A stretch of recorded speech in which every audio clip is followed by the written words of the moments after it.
Hi friends, welcome to my channel. ఈ వీడియోలో మనం ధ్వని పరిణామం గురించి మరియు వర్ణ వ్యత్యయము, వర్ణాగమం, వర్ణ లోపము, స్వరభక్తి, అనుచిత విభాగం, వర్ణ సమ్మేళనం, ద్విత్వ కల్పనం మొదలైన వాటి గురించి తెలుసుకుందాం. ఓకే, ముందుగా ధ్వని పరిణామం. ధ్వనుల స్థానకరణ ప్రయత్నాన్ని, ఉచ్చారణ విధానాన్ని తెలిపేదే ధ్వని విజ్ఞానం. ఒక భాషలో ఉన్న కొన్ని ధ్వనులు తర్వాత కాలంలో మార్పు చెందడాన్నే ధ్వని పరిణామం అంటారు. భాషలోని పదాలలో అర్థం స్థిరంగా ఉండి శబ్దం మారడాన్ని శబ్ద పరిణామం లేదా ధ్వని పరిణామం అని అంటారు.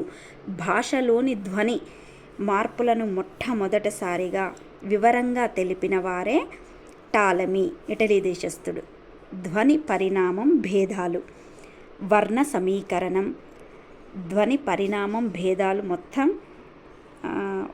14 దాకా ఉన్నాయి. అందులో మొదటిది వర్ణ సమీకరణం. సమీకరణం అంటే కూడిక. రెండు భిన్న వర్ణాలు కలిపి ఏకవర్ణంగా మారడాన్నే వర్ణ సమీకరణం అంటారు. ఇవి రెండు రకాలు: పూర్వవర్ణ సమీకరణం, పరవర్ణ సమీకరణం. ఉదాహరణకి గది ప్లస్ లు గదులు, ఇది పూర్వవర్ణ సమీకరణం. అదే పరవర్ణ సమీకరణంలో గది ప్లస్ కు గదికి, ఇలా అన్నమాట. పలికి ప్లస్ లు పలుకులు. నెక్స్ట్ మది ప్లస్ కు మదికి, ఇవి పరవర్ణ సమీకరణం. కి యాడ్ అవుతుంది. గుడి ప్లస్ కు గుడికి. ఇక్కడేమో పూర్వవర్ణ సమీకరణంలో 10 ప్లస్ లు 10లు, ఇలా అన్నమాట. ఇది పూర్వవర్ణ సమీకరణం, పరవర్ణ సమీకరణం. నెక్స్ట్ వర్ణ విభేదం.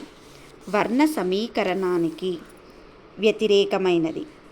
ఒకే ధ్వనిని గాబరా వల్ల కానీ తడబాటు వల్ల కానీ 2 సార్లు ఉచ్చరించినప్పుడు ఒక ధ్వని స్థానంలో వేరొక ధ్వని రావటాన్నే వర్ణ విభేదం అంటారు. ఉదాహరణకి ప్రేమించు ప్లస్ ఇంచు, ప్రేమించుచు. నెక్స్ట్ చూచు ప్లస్ ఇంచు, చూపించు. నెక్స్ట్ సవరించు ప్లస్ ఇంచు, సవరించు, సవరింపుచు. కనుచు ప్లస్ ఇంచు, కనుపించు. నెక్స్ట్ వర్ణ సమ్మేళనం లేదా వర్ణ సంయోగం లేదా వర్ణ సంయోజనం. అనేక వర్ణాలు కలిసి ఏకవర్ణంగా రూపొందించిన దాన్నే వర్ణ సమ్మేళనం అంటారు. ఇక్కడ చూడండి, ఆ ర ర. ఎగ్జాంపుల్ చేరకు, చేరకు. రా బండి రా, ఈ రాయి. నెక్స్ట్ ఇక్కడ అల ల ల. ముల్ ముల్, ఇక్కడ అల. కల్ అలా, ఇక్కడ మామూల్లా కల్. నెక్స్ట్ అన నా నా. ఖన్ కన్ను. యాన్ నేను, అలా అనమాట. ఇది 4th వన్. వర్ణ వ్యత్యయము, స్థాన పరివర్తనం, అక్షర విపర్యం. ఉచ్చారణ వేగం వల్ల కానీ, అశ్రద్ధ వల్ల కానీ, అజ్ఞానం వల్ల కానీ, తొందరపాటు వల్ల కానీ, తడబాటు వల్ల కానీ ముందు అక్షరం వెనుకకు, వెనక అక్షరం ముందుకు మార్పు చెందడాన్నే వర్ణ వ్యత్యయం అంటారు. ఒక పదంలోని వర్ణాలు తారుమారు చెందడం వర్ణ వ్యత్యయం. ఉదాహరణకి నవ్వులాట, నవ్వులాట ఉంది కదా, అది నవ్వుటాల, ఇలా అనమాట. నెక్స్ట్ శతకం, తశకం. వారణాసి, వాసినార. తమాషా, శాతమ. పావురం, పారువం, ఇలా అంటే తారుమారు అవుతాయన్నమాట. ఇదే వర్ణ వ్యత్యయము లేదా స్థాన పరివర్తనము లేదా అక్షర విపర్యయం అంటారు దీన్ని, ఇలా గనక వస్తే. నెక్స్ట్ 5వది వర్ణాగం, వర్ణాధిక్యం. కొత్త వర్ణాలు పదాల్లో చేరడం వర్ణాగం. ఆగం అంటే చేరడం. ఉచ్చారణలో ఏదో కొరత కలిగినట్లు భావించడం వల్ల అలాంటి ఆధిక్యత ఏర్పడుతుంది.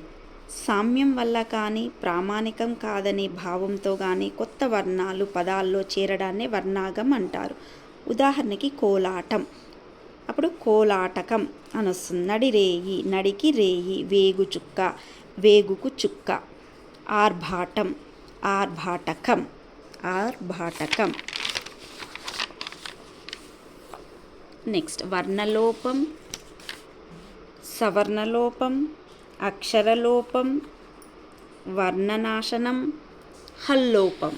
ఒక పదం చివర వచ్చిన హల్లు మరొక పదం మొదట వచ్చినప్పుడు మొదటిది లోపించడాన్ని వర్ణలోపం అంటారు. అంటే ఒక పదం చివర వచ్చిన హల్లు మరొక పదం మొదట వచ్చినప్పుడు మొదటిది లోపించడాన్ని వర్ణలోపం అంటారు. ఉదాహరణకు నిప్పు ప్లస్ పుల్ల, నిప్పుల్ల. చూడండి ఇక్కడ నిప్పుల్ల. ముందు ప్లస్ తాగు, మందు ప్లస్ తాగు, మందాగు. కంచు ప్లస్ చెంబు, కంచెంబు. రెప్ప ప్లస్ పాటు, రెప్పాటు. ఇక్కడ హల్లు ఇది పోయింది, దీనికి ఇది వచ్చింది చూడండి. వంగ ప్లస్ కాయ, వంకాయ. ఇలా అన్నమాట. గా అనేది ఇక్కడ పూర్తిగా లోపించింది, వర్ణ లోపమైంది. ఇక్కడ ప అజాదిత్యం లేదా స్వర ప్రారంభం. కొన్ని హల్లులకు ముందు ఉచ్చారణలో అచ్చు చేర్చి పలకడాన్ని, అంటే కొన్ని హల్లులకు ఏమవుతుందంటే ముందు ఉచ్చరించేటప్పుడు అచ్చు చేర్చి పలకటాన్ని అజాదిత్యం అంటారు. ఉదాహరణకి చూడండి ఇక్కడ రథం, అరథం. స్కేల్, అస్కేలు. స్కూలు, అస్కూలు. రక్తము, రకతం. ఈక రక్తము, ఈ రక్తము. హోలిగా, ఓలిగా. ఇలా అన్నమాట. స్వరభక్తి, విప్రకర్ష, వికర్ష. భిన్న హల్లుల మధ్య మరో వర్ణం చేరడాన్నే స్వరభక్తి అంటారు. సంయుక్తాక్షరాలు మామూలుగా విడిపోయి ఏకాక్షరాలుగా మారడమే స్వరభక్తి. ఉదాహరణకి తర్వాత, ఇది సంయుక్తాక్షరం, రాకి వావత్తు వచ్చింది. ఇదేమవుతుంది? తరువాత.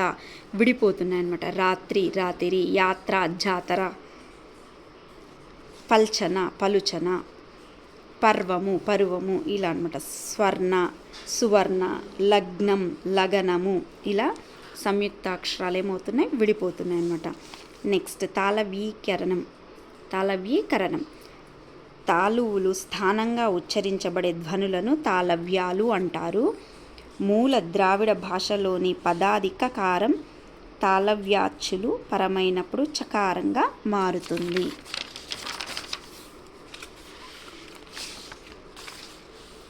ఇలా కకారం చకారంగా మారటాన్ని తాళవీకరణం అంటారు. ఉదాహరణకు కివి, చెవి. కీర, చీర. కిలి, చిలుక. కెంపు, చెంపు. నెక్స్ట్ 10వది లోపదీర్ఘం, లోపదీర్ఘత. ఉచ్చారణలో ఒక వర్ణం లోపించేటప్పుడు ఏర్పడిన లోపాన్ని పూరించడానికి పూర్వస్వరం దీర్ఘమవుతుంది. దీనినే లోపదీర్ఘం అంటారు. ఉదాహరణకి గుర్రములు, గుర్రాలు. నెక్స్ట్ చివుకు, చీకు. కంచములు, కంచాలు. ఇలా వజ్రములు, వజ్రాలు. పుస్తకములు, పుస్తకాలు. విననిమ్ము, వినని. అంటే ఉచ్చారణలో ఒక వర్ణం లోపించినప్పుడు ఏర్పడిన లోపాన్ని, ఆ వర్ణం వెళ్ళిపోయిన తర్వాత ఆ లోపాన్ని పూరించడానికి పూర్వస్వరం ఏమవుతుందంటే దీర్ఘం అయిపోతుంది అన్నమాట. దీనినే లోపదీర్ఘం లేదా లోపదీర్ఘత అని అంటారు. నెక్స్ట్ 11వది అనుచిత విభాగం. పదాలను తప్పుగా విరిచి వ్యవహరించడాన్ని అనుచిత విభాగం అంటారు. ఉదాహరణకి చిలుకలు, ఈగలు, గొడుగులు, కొడుకులు, బల్లలు. ఇక్కడ చూడండి కిలి ప్లస్ కల్, చిలుకలు. ఎలి ప్లస్ కల్, ఎలుకలు. ఇలా అన్నమాట.